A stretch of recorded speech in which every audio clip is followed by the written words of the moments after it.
How's it going, guys? Dakota Perez here, and today I have sort of a different kind of video than I've ever recorded before. I want to talk about some kind of news, or more so of a controversy that is happening in the techwear community.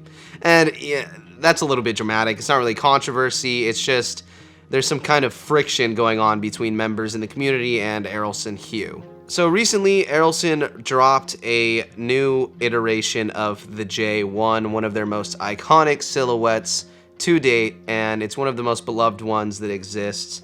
And instead of being manufactured in Czech Republic or in Germany like previous iterations of this jacket, it was now manufactured in China, and that has become a contentious topic for a lot of the fan base, and a lot of the people feel betrayed that he moved over to China. So I wanted to explore what it means when a high fashion brand moves manufacturing over to China, and I just wanted to share my views on this particular situation and what I think about it in general. Also, don't forget to hit subscribe and turn on that bell button so you get notified when I upload new videos every week. And remember, I'm doing a giveaway at 1,000 subscribers, so put in the comments things you guys are interested in. I'll be announcing that in a future video. Anyways, to hop right into it, basically, like I said, manufacturing got moved over to China, or at least partially the manufacturing for Acronym products is now in China. And according to Errolson, this has been a 1.5-year process, and he finally has found a factory that he trusts and he likes their craftsmanship, and he's willing to get his products made through them.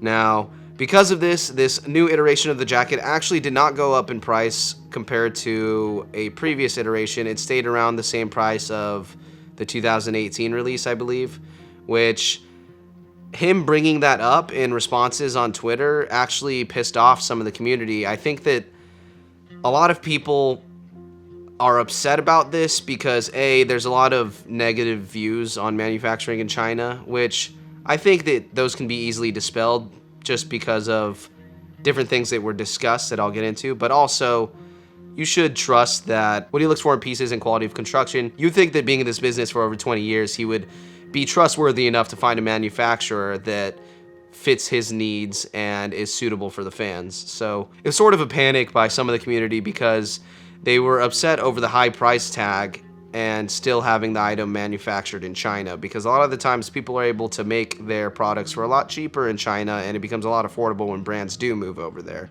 But it didn't necessarily go down that much in price. Having that said, on top of the fact that, you should probably just trust Errolson that he knows how to do his job, I think that from the reviews that I've seen on Superfuture and different write-ups that people have shown so far, in particular, there's this guy named Shu, I believe that's how you pronounce it. He is from China, and he owns probably the most Acronym pieces that I've seen out of anyone in the community. He has some of the most amazing fits out of anyone. He's definitely a techwear god. He is very active in the community, and he relays a lot of important information to everyone regarding these pieces. I've been able to learn a lot about different pieces and whether or not I want certain iterations of it and different fabrics used and things like that. He's a great member of the community, and he gave a review of the new jacket himself, and he was able to confirm that the quality itself is not different from previous iterations, and it still holds up even though it's manufactured in China. Having his account on that, I really value his word and his input on it, so if he says that it's just as good, I am just going to have to believe that. I haven't owned previous iterations, and I don't have the jacket right now, so I can't personally 100% confirm, but he is definitely a trustworthy source. When Errolson was responding to the criticism on Twitter, we've seen this oftentimes before when people complain. He hasn't been that tactful with his responses, and oftentimes people kind of think of him as whiny or sort of annoying with his complaints, and a lot of times also maybe insensitive or just kind of out of touch with his fan base. But I think that's kind of a part of the beast because, Acronym is a very small design team. They don't have a PR department. They don't have like managers or anyone trying to control how they're interacting with the people. It's just the dude answering on his phone. So, it's kind of raw and organic, and you get a lot of cool interactions with him personally, but also when things are heated, you can have him come out as being more emotionally than normal. And I kind of get where he's coming from because people are attacking his work and his justifications and reasons for putting the price tag that he does on his items. So he can get a little bit snappy. And he had a response saying that basically the reason why people are upset is because they're racist towards Chinese, and because the Western view is that East Asian or Chinese manufacturing is kind of a lesser quality and oftentimes worse. So I don't think that's the real reason why people are actually upset, and I kind of think that it's sort of a cop-out that he is saying that that's the reason. It's a little bit silly. Maybe some people are actually racist to Chinese, and that's why they didn't like this move, but you know, he does make a good point on one of his later tweets that it's like, hey, I'm a Chinese designer. If you don't like Chinese things, then why do you even buy anything from me? But besides that, I think that the real issue is in previous Twitter quarrels, he said that the reason why Acronym's price point is so high is because of the partnership that they have with their manufacturers in the Czech Republic. He stated that it makes it so Acronym is able to design a piece, get it manufactured very fast, and then also have it in hand in Germany in their studio, and they can test it out and wear it and just get a quicker, better feel of the garment in comparison to other brands when they are first designing in Europe and then sending the designs over to China and then getting them made and then having them sent back. It's a much longer process. So the issue that a lot of people felt was, you know, before you were telling us the whole reason why everything was so expensive was because of that. On top of, you know, the really advanced detailing and attention to detail in general with the cuts and the silhouettes and different panels and things like that with the manufacturing of these garments. But you know, I saw that comment on the thread on Reddit, and I think Crooked Saint made that comment, him, you know, highlighting this frustration. It's because, you know, the justification of the price was because of where it was manufactured, and now they've moved it, and it's still a pretty high price. So I think that's the most valid point in all of the outrage that has existed so far, and, you know, I don't really know where we can move forward from there.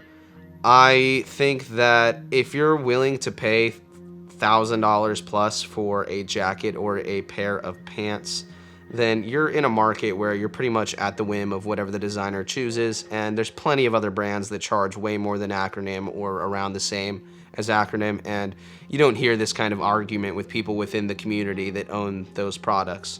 And I understand that there have been price hikes, but you know, that's a part of inflation, that's a part of, you know, just growing the business and things like that. There's a lot of factors that go into how much a product will cost. And something else that I thought of recently when I was just contemplating this whole issue is I came across a few sheets of information of how many numbers are released per silhouette whenever there is a drop. And in the early days, there was maybe a few hundred iterations of each piece that was coming out at a time, and now it's maybe around 1,000 to 1,500, which, when you think about it, that's not a lot of pieces at all. So when you're in any kind of business, the more that you are producing or making to sell, the cheaper the unit price becomes. So it's probably relatively expensive for Errolson to get his pieces made, even if he's making 1,000 or 2,000 of each of them. That's still not that much when you compare it to other designers or other brands. I mean, hell, look at H&M. They're making millions and millions and millions of different t-shirts that are the exact same t-shirt. Because of that, they're able to buy everything in bulk, which is a very large down payment, but in the end, it makes the unit price less. I don't think Acronym's in a place right now where they can afford the larger down payment and potentially have 5,000 different jackets or whatever number, a much larger number than what they're producing right now.